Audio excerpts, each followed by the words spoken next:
All right. Good morning.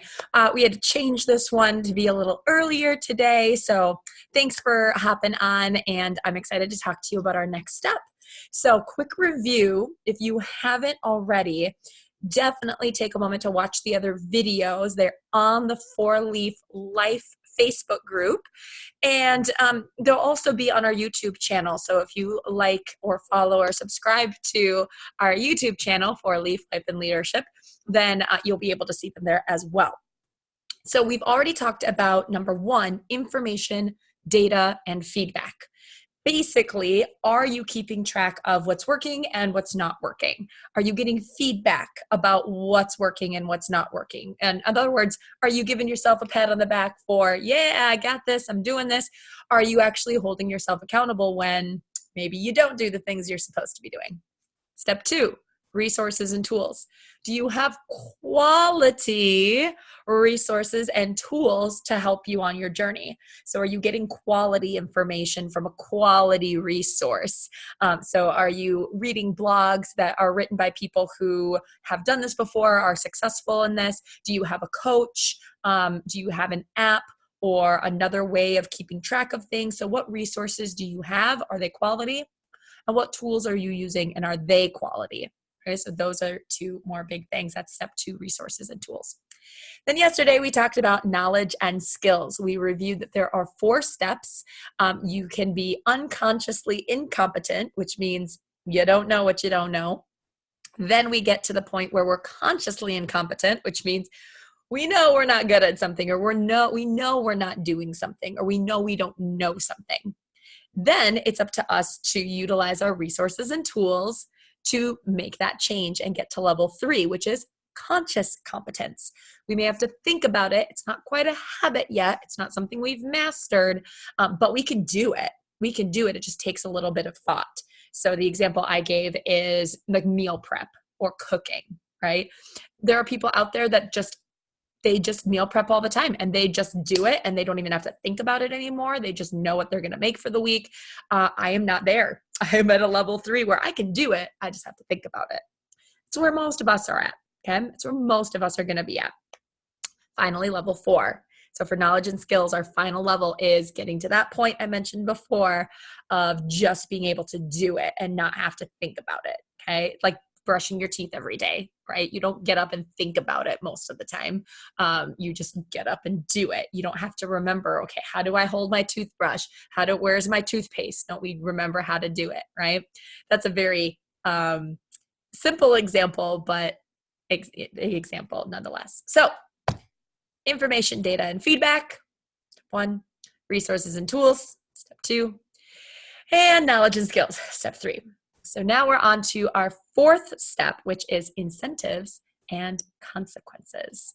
So with that, let's pull it up and share my screen so you can learn about incentives and consequences. So we do 2 things here at Four Leaf Leadership. We talk about life, right? We do the individual, the personal goals, but we also do business-related items, which more appropriately could be called team-related. So incentives and consequences is a big one for team-related goals. When you got to get somebody else to be bought into doing something and achieving a goal, that's where we might look at incentives and consequences a little bit differently. But today, it's all about you. It's all about your incentives, your consequences. You can't be wrong with this one. As long as you are being honest with yourself, there is no wrong answer because you are answering for you. So what are incentives and consequences? Simply put, it's our why. Why are we working towards this goal? What's going to happen if we don't achieve it? And what is the benefit of being successful? There's also a bit of identity shift that comes with reaching a goal. And we want to make sure that you are prepared, and both mentally and emotionally and physically, for this identity shift. And we're going to talk about that in a little bit. So remember that incentives are not always tangible. Sure, they can be things like money or time, but it's often a feeling or a thought. And that incentive makes us take even better action and continue making our lives even better. So an incentive is basically like a snowball effect. Okay. Did we get something good from this that continues and continues and makes us do other good things, et cetera, et cetera. Consequences, we're going to pretty much consider consequences to mean negative. Now, the real word just means an effect of a cause, right? Something happens and this is the consequence. Sometimes it's good, sometimes it's bad. We're going to talk about it in the way that it's a little negative. So it's important to consider the negative consequences or the challenges, that's another way to put it, that will come with not meeting your goal and with meeting your goal. Let that sink in. So the questions we're going to ask ourselves today are not coming up on my screen. They're there. So is lack of incentives and consequences causing the problem that you want to solve? Let's find out. Can you list 3 to 5 benefits of being successful? Take a moment. Think about your goal and what you want to achieve. Can you list 3 to 5 benefits of being successful? So for me, my goal is to be a better role model for my fitness classes. And one benefit of that is I will teach better, right? I will become a better instructor, which will lead to bigger classes. It'll lead to a better following, which also improves my value, but it really improves the value of the class that I'm giving, because the bigger the class, the more energy that we get, and the better the workout my participants get. Okay, so those are some benefits.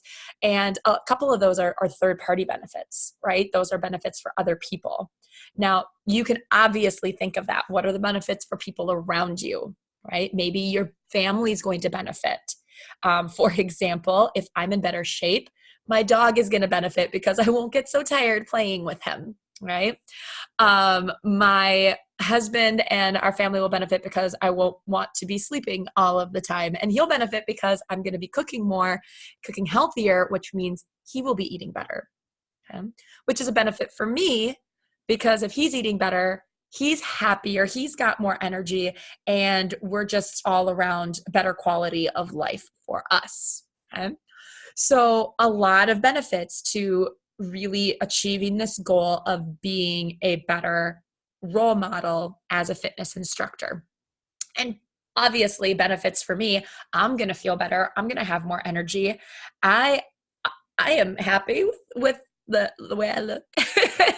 But hey, I can always be happier, right? It's always a little more fun to buy new clothes and all that kind of stuff that I've been putting off because I want to get in better shape, and that will change my size. So that's not my main goal, but it is a benefit, right? It's a benefit. So can you list 3 to 5, or just go for it and list a bunch, benefits of being successful? If you want to take a moment to do that right now, go ahead and hit pause and write those down. Otherwise, if you know, yes, I can, just check yes. If you say, you know what, no, I can't, or you're not sure, definitely come back and revisit this one. Okay? Next, can you list 3 to 5 negative consequences of not being successful? All right. Well, I can definitely do that. If I am not successful, I will continue to deliver not as great of an experience in my classes, which makes me sad.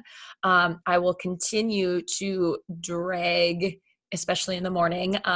It's 10:30 and I finally got going around 9, which is not like me. I like to get up early and do things normally. If I don't do this, I'm going to continue on this path that I'm on, which is really to be very vulnerable, leading me towards a depressed state that I've been in before. And if I were looking at that as my goal, I know that doing this and focusing on my health has pulled me out of that depressive state before. So knowing that has pulled me out, I also know that the opposite is true, that if I don't focus on my health, if I don't start eating better and really taking care of myself, which includes getting more sleep, even though I just said I just started getting up and going, but getting better quality sleep, things like that. I know that it means that if I don't do those things, that I will continue to snowball in a bad way, which is obviously not good for me. It's not good for the people around me. And it's not a quality of life that I want to continue or maintain. So I know that this will pull me out and help me snowball in a good way towards my usual self, which is happy, peppy all the time in real life and not just in show. So negative consequences of not being successful, that's a really, really big one. And I can go on and on. So can you list 3 to 5 negative consequences of not meeting your goal? Take a moment to consider, press pause if you need to. Otherwise, let's look at the next one, which is my favorite question. This is my all-time favorite question, game changer right here. You ready? Have you prepared for any negative consequences in being successful? Let that sink in for a moment, because normally we equate success with happiness. We equate success with this is going to change my life in a good way. And there are times where we put so much pressure on achieving that goal and assuming that that's what's going to make us happy that we end up miserable. I've had clients in the past that don't consider this, and they start doing all the things they need to improve their health and improve their well-being, and they're miserable. And what ends up happening is they hit their goal and they bounce right back to where they were before because it's comfortable. So it's really important to think about the fact that, one, this is going to be very uncomfortable. Get ready for it. Yay, discomfort. Okay, remember, life is not 100% happiness. Okay. There are times where we're going to be uncomfortable. There are times we're going to be sad. There are times we're going to be angry. And that's okay. That's okay. It doesn't mean our life is bad. Okay. So let's just put this out there. You being successful at this is not the key to your happiness. That's you. You get to decide. You can be happy in the state you're in right now. You really can. Okay. So this goal, you already know that you have benefits, hopefully, and that there are negative consequences to not achieving this goal. But what are the challenges, the negative consequences that come from being successful? If you need a moment to think about that and let that sink in, go ahead. Otherwise, I'm going to give you a couple examples from my perspective. So I said this earlier that we all have an identity, and our identity is made up of things we love about ourselves, and it is made up of things that we do not love about ourselves. And I am not going to tell you that you have to love everything about your identity. I am one of those people who, well, I never used to be this way, okay? I used to be the person that would go, go, go, go, go. Now I'm one of those people who I would rather sit on my couch and play a game on my phone. And that's becoming part of my identity, where friends will ask me about the game I've been playing because I play it so freaking much. And that is not something about my identity that I love, but it is part of my identity. Okay? I mentioned the shirt I own the other day that said, works out a lot, but won't say no to tacos. Okay? So I am that friend and I am that instructor that I am relatable, right? Because I am on the, not, the larger side. I don't want to use those terms, but for a group fitness instructor, right? I don't have a group fitness instructor body that you would normally think of, and that's okay, right? And that is part of my identity. So I've actually used that to connect with people. They go, oh, like you're not 125 pounds and a size 2. Right? No, I'm a size 12 to 14 and I weigh about 170. I'm tipping more towards the 175, right? So I've used that as a connection piece. Once I am successful, that connection piece goes away. And that just means I have to prepare for finding another way to connect with people. It's not wrong. It's not bad. It just means I have to prepare for that. Okay? It also means that I may be turning down invitations to go out to eat. I may be turning down invitations to go out and drink a lot, or I may not drink as much.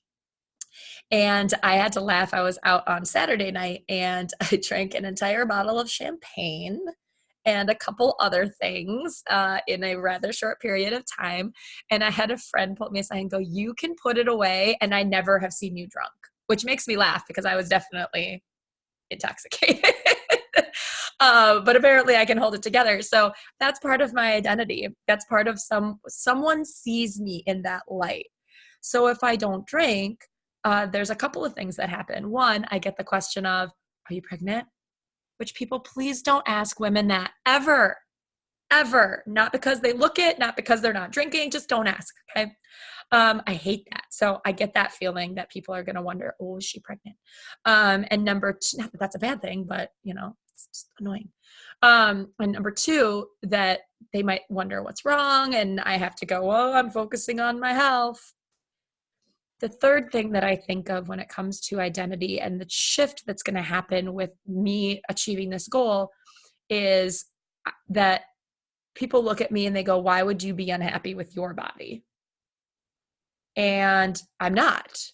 That's not why I'm doing this, right? I want my body to be able to do certain things, and I want my body to be as healthy as possible because eventually I may want to have children and be pregnant, and I want my body to be as strong as possible to make that experience as less insane as possible. So I'm not excited about it, let me just tell you. So there are some negative consequences that come with me being successful.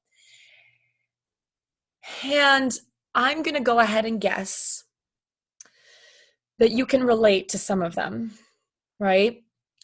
You have a goal that you want to meet, and you may have some people in your life that don't understand why you're meeting that goal. And I hate to say it, but misery loves company. So we're going to get real for a moment. You already have someone in your head. You do.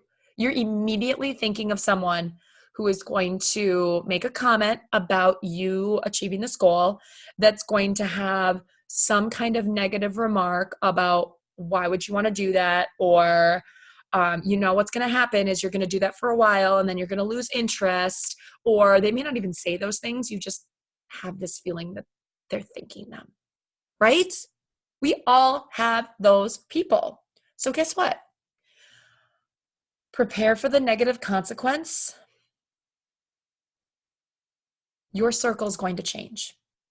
It just is. There are going to be people that will not stick around when you are successful in what you are trying to do.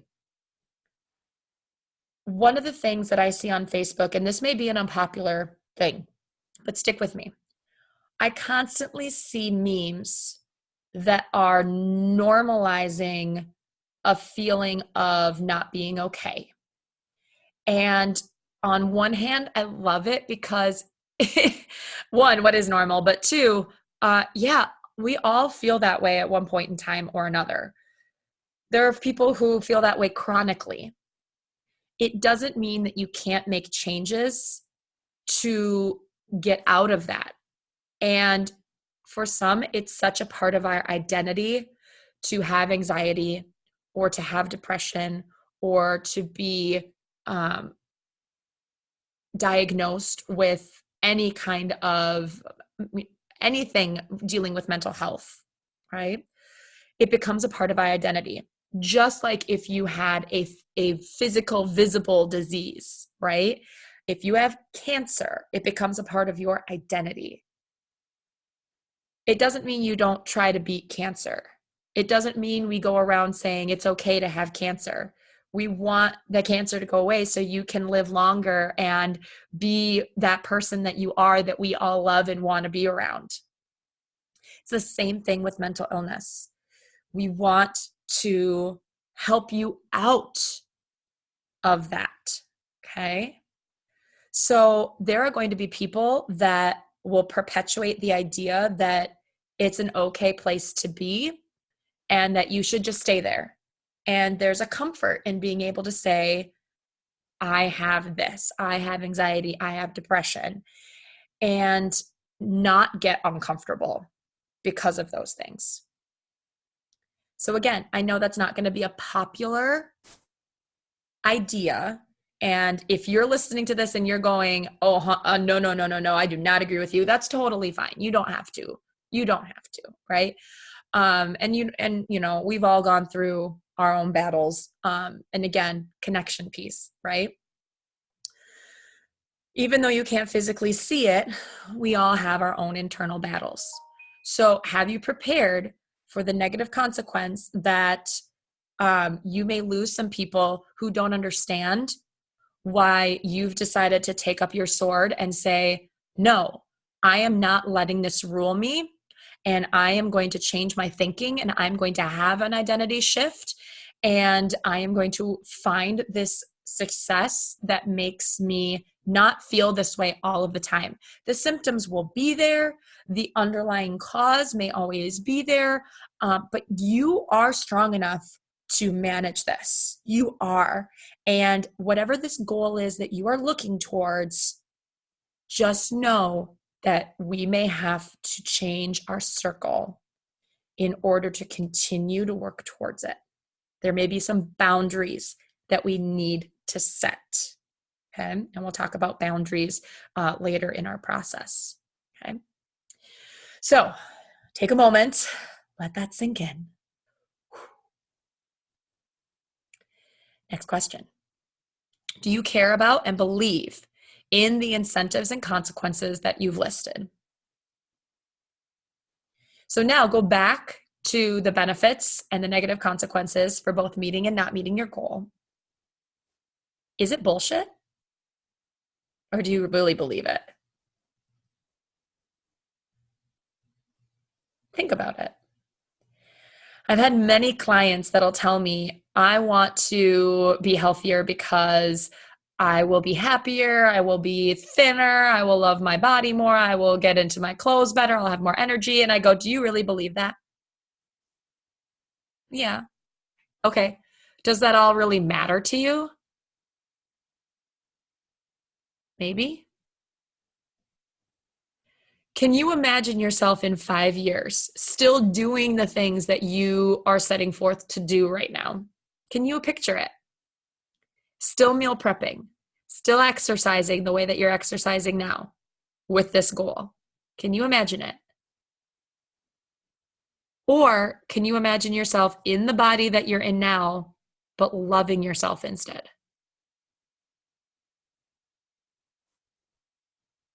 There's no wrong answer. I've had people go both ways. I've had people say, no, I really don't want to make all these changes. I really don't. I just want to love myself. That's a different goal. We're going to be looking at something completely different then and taking completely different actions then. And then I've had people say, yeah, dude, absolutely. I want to continue doing this. I want this to be my quality of life. I want this. Okay, great. Perfect. I just have to ask.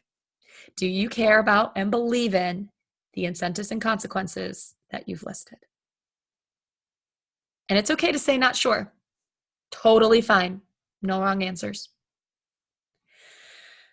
And finally, I've got a typo on my screen, but are you solving, there's a V there, solving this problem from a positive place?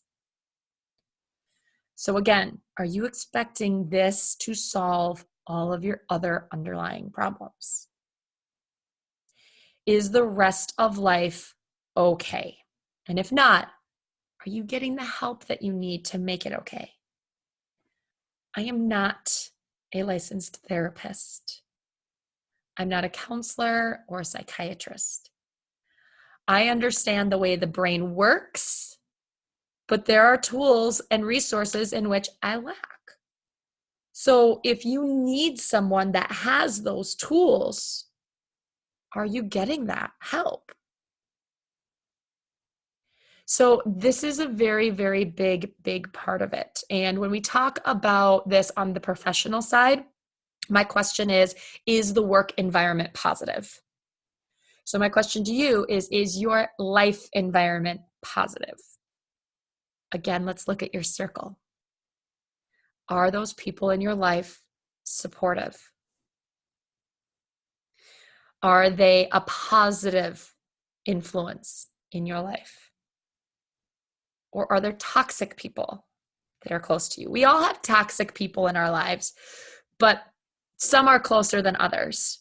So I only have 3 minutes left with you, but I could tell you all about the relationship I was in previously and how toxic that was.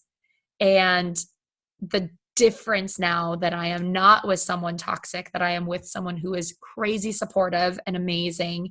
His whole family is crazy supportive and amazing. My whole family is supportive and amazing. And I've got a lot of friends that are supportive and amazing. It wasn't always that way. I moved here from Minnesota to Michigan and completely changed my circle. I met some people right away. Some were great and some we've lost contact. And that's just the way that life is. So look at your circle. Is that a positive environment? Look at where you live. Is that a positive environment? Your day-to-day, as in your work or whatever you are putting out to the world. Maybe you're home with the kids, which is, oh my gosh, you're amazing. Maybe you work from home. Maybe you own your own business. Maybe you are working volunteer work, nonprofit, whatever it is what you do a positive in your life? So those are really 3 things that you can think of. So when you're asking this question, are you solving this problem from a positive place? Think of 3 things. The people around you, your circle, is that positive? Where you live, is that positive? And for lack of a better term, we'll just say where you work, okay? Whether it's at home, in a business, volunteer, doesn't mean it's making money, whatever, what you do, is that positive? And if the answer is no, that might be where we want to start instead, okay? That might be where we want to work back from. I want to live somewhere else. How do I do that? Well, I need to become more financially secure. Okay. Or I need better resources. Okay. So again, we're looking at this, right? So, this is a heavy one, incentives and consequences. Tomorrow, we're going to talk about capacity and motivation, steps 5 and 6. And that will help us out with finishing out all of our questions, and then we'll get to start in coming up with solutions, which is super exciting. So join us tomorrow. It will be at 2:30 again. Otherwise, you can just watch the videos on your own. Enjoy the rest of your Monday or whatever day that you are watching this, and I'm excited to talk to you again soon. With that, I will let you go, and it won't let me. One of these days, this is going to be easy. All right. Enjoy the rest of your day, everybody. Bye-bye.